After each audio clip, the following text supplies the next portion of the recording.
I'm back, and I'm just gonna turn on this default audio device. Okay, slight interruption there. Nothing to fret over. Just I got a phone call, an emergency. Someone was at the beach and they needed to talk to me. And that sometimes you have to talk to someone who's at the beach when they need to talk to you, and that's okay. And that's okay. That's the point of this podcast, is to tell you, the audience, that it's okay when someone at the beach has to talk to you. You have to talk to them, and that's fine. Okay? Do you guys understand this? But okay, there's a lot more people here than there were a couple of weeks ago. Welcome. I hope you enjoy. And I know I said this earlier, but we had a break in momentum. All right, but thank you again. And I will snitch for you. I am loyal. I will snitch for you. Tell me what it is you need me to snitch for you for. I will do it. I will do it. Okay, I will make up an alibi oh yeah, I was there. I saw. Okay, I saw him shoot him. I saw the drugs. Cuz I saw it. I saw it for you.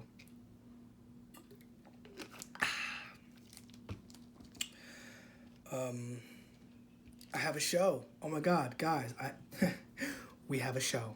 And why is my computer not connected to the internet? The fuck? Why are you connected to my iPhone? What? The fuck is this? And we're getting a weird thing with the internet. It's not connected to anything. It's not connected to anything. All right, that's something I have to figure out. That's fine. That's fine. But yes, I have a show. I'm going to be on Trey Tutson's The Interruption on May 20th, 2021. It's going to be my first like real club show. And I'm excited about it. I'm entering passwords now. And I'm excited about it. I was at a mic trying to get on. I didn't. It's so funny how sometimes you're just in the right place at the right time. Because I got to the Bodega, which is an open mic here in Houston. I get there kind of late. I wasn't able to get on, but I was able to see Trey Tutson, who is the star of Trey Tutson The Interruption. And I was able, when we talked, and I'm going to be on the show on May 20th. So I'm hoping this is a big opportunity for me, and I really want to do well and kick ass. And I'm excited about it. I got to check in with the host to make sure I'm still on it, because, this is show business and this stuff gets weird and I don't know, but I got to make sure I'm on it. And I got to make sure I'm ready, because this could be big for me, for my little local career at least. If I get in front of the right people and I do well, it could open some doors for me. So I'm excited about it. I'm hoping it goes well. Some news. It's been a while. I think recently they had the Billie Eilish was in a corset. And do you remember? You guys know this, right? Here's my thing. I like Billie. I think her music is great. I think she's very original, but I think sometimes she really shows her age, and she's like 19, and she acts like she's 19, and that's fine, because she'll say things that are just like, she, to me, sounds like a freshman in college. You know how a freshman in college talks? They're like, dude, dichotomy, And everyone else is like, whoa, the edibles. You know what I mean? That's how I hear Billie Eilish. All right? I remember a while ago, she was like, rappers are lying. And everyone was like, whoa, dude. And it's like, yeah, rappers are lying. That's the whole thing. Like, what are we surprised, And then this time around, she was like, women should be empowered by their bodies, and I'm not a slut if I don't wear a lot of clothing. Yeah, and it's just 19-year-old girl, what 19-year-old girls say, which is fine. but everyone is talking about it like she's a senator. You know, like it's the most, and she is, oh my God, she is just shattering expectations. And it's like, bro, it's fine. It's all good. I remember I read part of the article and this girl was like, it was a 19-year-old fan of hers who was like, I've never seen anyone do this before. And it was like, what? What do you mean? You're not that old. You're not that young. So you don't remember Demi Lovato? You don't remember fucking, I don't know, Megan Thee Stallion? Like, what is the novelty here? It just feels so like, and of course she's got a fucking album coming out, and it's just like, all right, there's the rinse and repeat, drum up some attention. All right, we're gonna sell a bunch of fucking copies. We're gonna buy another yacht after this. And I'm getting a text. And I'm burning a wrist. So yeah, that's my thoughts on Billie Eilish. Okay, I think she's tremendous, but I think she shows her age, and I think we should probably, I don't know, like we just treat these pop stars like they're so impactful and they're starting a conversation. No, they're not. They're just fucking being kids.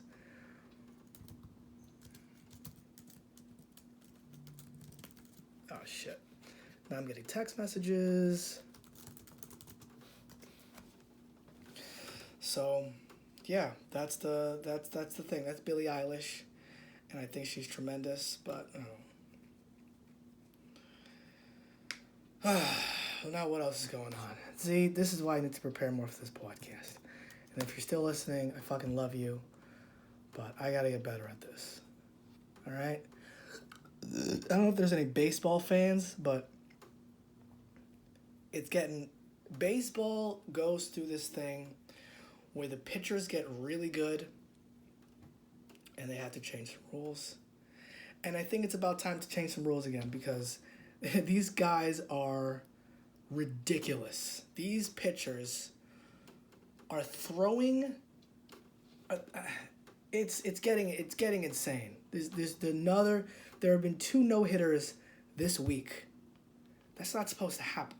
Like this, and like, I mean, golly. These pitchers are unreal. I think we got to take away that sauce that they're using on the ball. We got to do something. I think the solution, I think the way to get more offense into the game, which is, come on, that's what we want. Let's face it. We love pitching, but I mean, the amount of guys you see going up there with batting 100, 199, 210 is ridiculous. We got to take away whatever substances they're putting on the ball. I think that alone will really, they won't be able to throw as hard because they won't be able to locate. And then the location won't be, the spin isn't going to be as good. It's gonna level things out, okay? I mean, I understand pitchers saying, oh, you can use pine tar. Yeah, but that's to keep the bat from flying into the stands. Okay, that's a little different. And the pitchers always go, well, we don't want to hit anybody. Well, don't throw it as hard. You know what I mean? If you're using pine tar so you can get it up to 98, maybe you only can throw it 95, 96. All right? All of a sudden, you can't rip it at 98 on the black. You got to bring it down to 94, and that's more hittable. Okay, that's a little bit more fair, because this right now is crazy. This guy, and these guys are throwing no hitters that you never heard of. These fucking guys. Oh, Wade Miley. Who? Congratulations. But who? I mean, it used to be Hall of Famers through no hitters. Okay, it used to be Don Larson throw no hitters. Okay, it used to be Bob Gibson. Did he ever throw a no hitter? I assume so. All right, Max Scherzer threw a no hitter. These top tier guys. Now it's guys you never fucking heard of. All right, because they went to dry line for 3 months. Now they're throwing 99 miles an hour with a fucking devastating slider. It's getting crazy. All right, so that's what I think. That's how I'm gonna fix the game. I don't know what you're doing with yourself, But that's how I'm going to fix the game. Okay? These guys need to not throw as hard. All right? All right, this is the podcast, everybody. Man, I went to New York City. I was able to visit some family, which was great because I hadn't seen them in so long because of the pandemic. I met some babies that were born during the pandemic. Golly, I got one of my babies, not my baby, but I'm an uncle now, dude. I'm a fucking uncle now, and I love it. You know, I'm being introduced as Tio Luis, which I think is fantastic. I love being an uncle. I'm the uncle. I'm the drunk uncle. That's who I am. All right? Oh, I fucked up. I went to Long Island the last day of my trip. Went to Long Island, visited my cousin, her new baby, my great aunt. Right? Yeah, that makes sense, right? My father's aunt. And I was playing football with her, my cousin's stepson, right? First time, sometimes you meet a new member of the family. Like, it's my cousin's stepson. She got married. Her new husband had 2 kids already. And, you go in to meet them. I'm really trying to get to know this kid. He likes football. I like football. We start playing football. And I'm running routes. And when I tell you I'm running routes, I'm talking about I'm running fucking routes. I'm going all out. And I remember going home, I'm limping. I have a limp. I was like, I think I tore my MCL. I was thinking to myself, I may have torn my medial collateral ligament playing football with this kid. I need to stop. I'm 24 years old. I need to slow it down. Okay? I'm not a baby anymore. Okay, let these young kids do that. I can't. All right? Oh, dude, I'm fucking lactose intolerant. The fuck did that happen? I'm lactose intolerant now. You know what I used to go? When I used to leave the house, I used to bring condoms, just in case. Now I bring Lactate tablets, okay? Shit's different. Shit's just not the same, all right? These shits right here, I got them everywhere, all over my fucking house. I have them everywhere. I need them. I remember yesterday I wanted to get some ice cream. I was like, I'm going to bring one of these bad boys. And then I forgot it, so I didn't get ice cream, which is probably good for me and my cholesterol, all right? Good for me and my cholesterol. And then when I was coming back, all right, so last night I went out to an open mic. I knew it was going to be late night, but I was trying to I got there early, keeping my eye out for the list, trying to get a good spot. They drop it outside, I get fucked. I'm 19. I go up at like 1 o'clock, 1:30 in the morning in front of 2 people, which is fine. It's not what I want. I'm not angry at anyone, but it's like, fuck, it sucks. You know what I mean? It sucks, but it's fine. I don't know if that makes sense. It sucks, but I'm not going to complain about it, And I go up, and whatever it is that you can do with 2 people, I did it. All right? I mean, I got a couple of laughs, but it's like, is it laughing because it's funny, or do you feel bad for me? All right? It's a distinction. This happened the other day at fucking a place called Phil and Derek's, which is a very exciting open mic that I want to do. I want to be able to go up there when it's not, 11 o'clock, when there's people in the audience, because it seems like a fun as hell show, right? And I'm up there, and it's 2 people on one table, and they're laughing, but it's like, are you laughing because it's funny, or do you feel bad for me and you want to go home? There's a difference. There's a difference. Es una diferencia, tú sabes. Es una diferencia. God, I'm applying for jobs now. I have a job lined up. My training is starting on Monday. It's $12 an hour, taking phone calls, which I'm not very excited for. No one's excited for. I think I might just forego that and just keep looking, because I'm close to getting another job where I'd be watching kids. The kids that come across the border that are separated from their parents? I would be watching those kids, right? And I think it'll be very rewarding. It pays more. I'll get a lot of hours. The thing I'm worried about is I'm hearing about 12-hour shifts. All right, 6 a.m. to 6 p.m. That is fucking brutal. And I'm trying to do stand up on top of that. I'm trying to build a relationship on top of that. And I mean, that is one thing I'm very worried about. But I hope that it goes well. I hope I get that job because this job kind of sucks. And it's kind of annoying because my parents are like, I graduated from college and my parents, ever since then, have been like, you need to find a job. You need to find a job. You need to find a job. You need to find a job. And now I have a job. They're like, that job sucks. That job is not good enough for you. That job is shitty. You need to find a better job. And that is why I hide in my room. That's why I hide in my room. I don't go downstairs if I don't have to. Because every time I go downstairs, they're like, so how's the job hunt coming? Huh? How's the thing? I'm like, it has been 20 minutes since the last time you called me to talk to me about that. Nothing has changed, and I apologize. Okay? Nothing has changed, and I apologize. Okay? Nothing has changed, and I apologize, but nothing has changed, and that's the point. Okay? That's the point. Well, I went go-karting. I went go-karting about a week ago. Bunna, sleep a hoe. Bunna, nigga though. All right? And I went to this place, right, with my girl. And it was $150 for two people. One race for us, golf, mini golf, and then a couple bucks for games, $150. Which is fine because I got my stimmy money. All right, I'm Stimmy Boy Louie. I'm Stimmy Boy Louie till the check run out. I'm Stimmy Boy Louie till the check go flat, baby. I'm buying Dogecoin, taking it to the moon. Fuck what you talking about?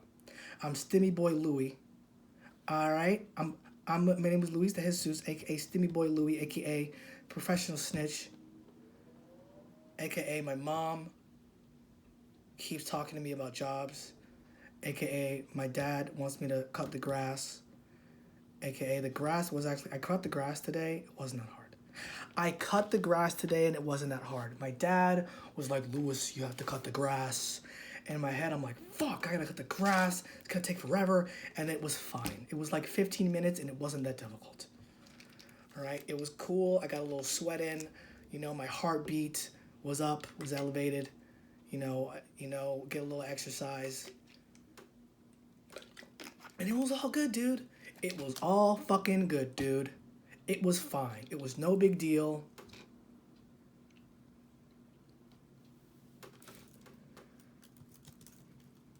Now I'm texting. I'm trying to podcast.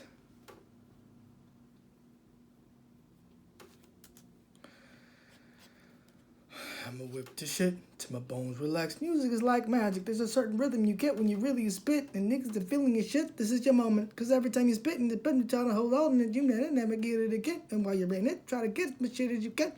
And this is how the podcast is sued. I'm gonna get sued by Eminem. Because I'm sure his music is owned by Disney or some other powerful corporation that will sue the shit out of me and I'll die. I will die. That's gonna happen. They're gonna sue me and they're gonna kill me.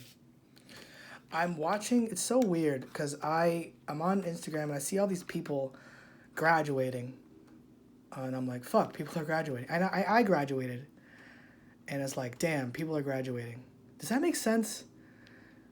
And I'm like, fuck, people really do be graduating. And a part of me wants to go back to school to do stand-up, to go back to try and do some of those mics when they come back at U of H, but part of me feels like maybe I shouldn't. Maybe I just leave that to the current generation of college comedians. All right, and I was already an old college comedian because I was like 23, but that's not that fucking old. All right, it's fine. Okay, my path has been all right. I'm not 1,000. Okay, I went to community college for 3 years. I did U of H for 3.5 years. It's okay that I was up there at 23, and I did well because I'm funny. And I'm wondering whether or not I should go back. I feel like I shouldn't, but I don't know. I don't know because, and what I felt bad when my last semester of doing open mics there, which was the fall of 2019, or I guess there was a couple shows in the spring of 2020 before everyone went home, where I felt like I was sandbagging. I felt like I was going up, and I was a lot more developed than a lot of these guys who girls were trying out, who maybe done one open mic or had never done it before, and I had been doing it for 2 years, and I was good. I was good. I have such a hard time to say that I'm good, but whatever. I had been doing it for 2 years, and I was experienced. And I was doing well, and I don't want to set the bar. I don't want them to feel like they suck because I've been doing it for 2 years. And even me doing it for 2 years, like I'm not like amazing. I'm decent, okay? I get laughs, and I pride myself on trying to get laughs and do well with different audiences, whether it be, city white people, suburban white people, or like urban, like black rooms, which are not a monolith. All right, I imagine that Phil and Derek's audience is a much different audience than Sunnyside. Similar, maybe, but I expect Phil and Derek's to be, I don't know, more educated. That sounds super insulting, but maybe the truth. So I remember I did a joke where the punchlines of this joke were the words red herring and dichotomy. And I did that joke at Sunnyside, and they stared at me. Sunnyside is a third ward. It's a very poor area, right? It's the hood, okay? Okay, I said it. It's the hood, and I apologize. But it's the hood, and they stared at me. So this episode is brought to you by... This episode is it's brought to you by having standby tickets. Okay, do you have a friend that's always on a plane going to New York City? Make sure that they don't fly standby, because that's very possible. I see a lot of these people that I know that are United kids that fly everywhere, and good for them for taking advantage of their benefits, and they're posting, but it's like, do the people that are following you understand that you're getting these tickets for free and they're standby? Do they think you're rich? Like, you ever watch like someone's Instagram and be like, yo, how the hell are they affording this lifestyle? And it's often something that behind the scenes that you just don't know, whether it's their parents that are doing it, or maybe they're in debt, or maybe they have vouchers, or maybe their parents fly United, or their parents work at United. You know what I mean? And every Dominican, I don't know, you may not know this, but every Dominican works at United, okay? That's what it is, okay? They fly to America and they apply for a job. They apply for a visa, okay? They get the visa application and the job application at the same time, all right? One of those is gonna go through, okay? And that's all you need. So, like, literally, I met a girl the last semester, like, pretty soon before COVID sent everybody home. I met a girl at a Latin night at U of H at the club, and we were dancing, and I was talking to her, and she told me and I could tell, she was Dominican, because we were dancing La Bachata, which is Dominican, and I'm like, oh, you're Dominican, blah, blah, blah, that's cool, blah, blah, and I was like, yeah, I'm from Jersey. So, oh, I'm from Jersey, I moved here, and immediately I'm like, oh, does your dad work for United? And then she goes, no, but my mom does. Because everyone's mom works at United, dude. Every Dominican has at least one parent that works for United. And I cannot stress to you how true this is. And I cannot fucking believe I haven't done that on stage yet. And I have to before someone else does. And that's all I have to say. That's all that I have to say.